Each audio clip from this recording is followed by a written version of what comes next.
Hey everyone, my name is Bradley. I do lots of Brewtools related videos and other brewing related videos.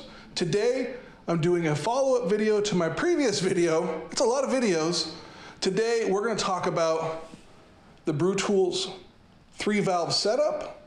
We're gonna go over that in some detail. I'm gonna do a little more detailed walkthrough of how you would operate all of the valves, or at least the way that I do. One thing to note that many people didn't quite seem to get in the last one is that you do not have to set it up like this every single time. The Brewtools system is a clean in-place system.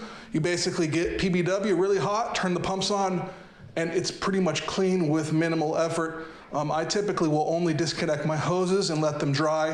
If it's gonna sit for longer than a week, I'll get some compressed air and I'll blow the air out of the system, or the water out, excuse me. So, with that said, let's get a little closer to the B80 Pro here, and we'll see what's cracking. All right guys, here we are at my B80 Pro. You see a pile of stuff there on the right, and you can count them. There are 1, 2, 3 valves in this setup. I've replaced my hard pipe bypass with a less fancy Brewtools hose and hose barbs. Let's walk through the operation. All right, so here we are at the Brewtools system right here, and this will be the same B40, B80, or B150. They all have the same basic operation. Imagine there is a hose here. I don't have one because I run a different setup typically. So right now, this lower valve control is straight down, 6 o'clock. So that means it's bypassing the center pipe, and it's running through the intake with the valve, through this valve set this way. It's shooting it out, sucking it into the pump. Then it comes around to the front. The system on this lower left port. So right now, if it was running, there would in fact be wort or water coming out of this port. So where do you want it to go? That's what you have to ask yourself. So right now, these valves in this position are fully open. There's a couple of options, right? If you want to recirculate through your chiller, or if you want to bypass. You can still bypass with a 3-valve setup. I personally highly recommend the 3-valve setup. I think it's one of the best ways to operate the system. Not quite as complicated as 4. You do have to unhook stuff and make a mess. So that's what it comes down to, really, is cleaning and cost, such as life. So right now, if we wanted to bypass the chiller fully, just spin that valve that way, so it's facing away from this farthest most port, and now the wort is going to come through here up to this point. So then you'll set this valve this way, facing the flow, and then it's going to come in and make a 90 and go straight in, so you can whirlpool and just bypass the chiller. Highly recommended when you're initially adding water to the system. You know, your losses are calculated so that they don't account for the chiller's volume. So it's best just to do it this way, but you do it however you want. So let's say you want to whirlpool from this setup, or want to go through the chiller to a whirlpool. Super simple. Just move that valve this way so it's facing the unit, and now it's coming out going 90 here, through the sight glass, through the chiller, which is right here, up, and then you're oxygenating. You have the oxygenation stone right there in that T. This one, you'll simply flip it this direction, so it's parallel with the flow this way. It's making a 90, coming in, and go into your whirlpool. It's really that simple. At least to me, it seems simple. Hopefully everyone's understanding this. So where the mess part comes in. All right, so let's just say that we have, we're down to temperature. Everything's going great. We're at, 65 or whatever. You want to go into your fermenter. So I would suggest maybe a little bit longer hose, but again, I'm not set up for this setup anymore. So all you would do, take that off, right? You'll put a tri-clamp here,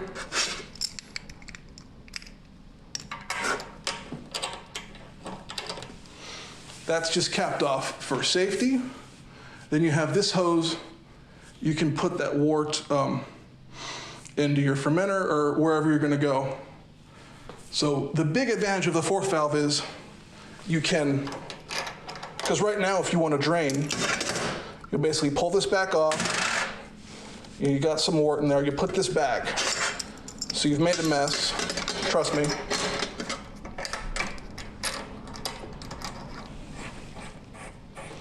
Right, then you pull off this upper valve. You want to make sure that this valve is this way because that effectively isolates the flow. Anything that's in here that's higher, it would siphon back. So with this way, it's cut off from this path.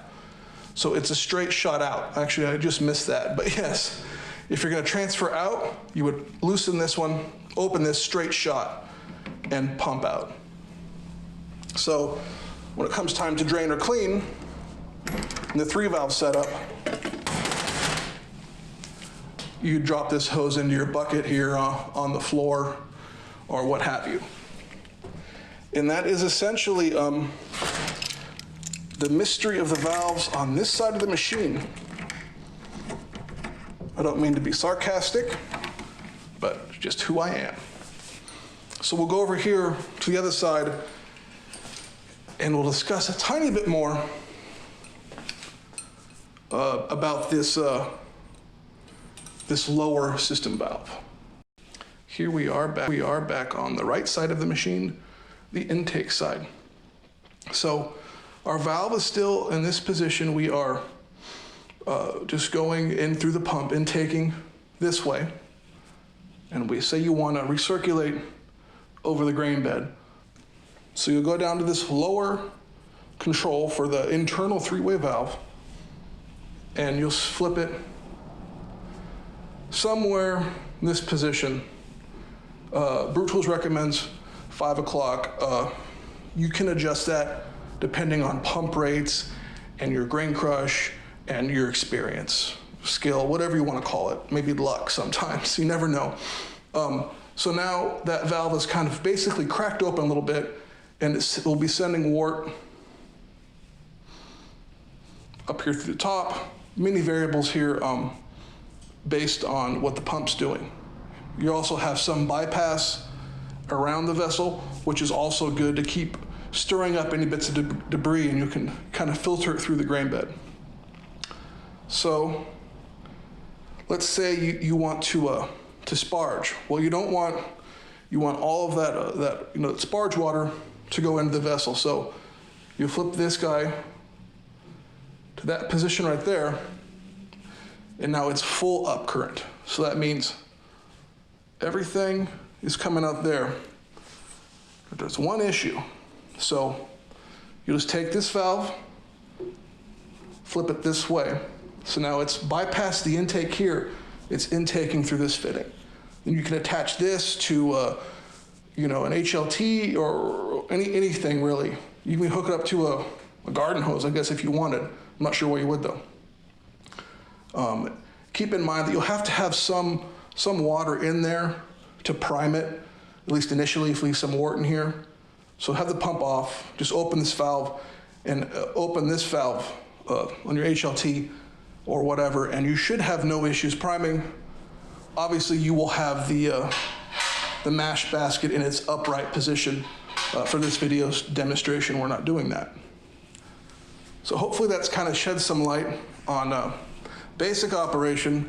Before I go, if you would want to drain, like shown before, all the way this way, that's fully bypassed the pump actually, and it's just draining out that lower valve, the lower port, which is over here off camera.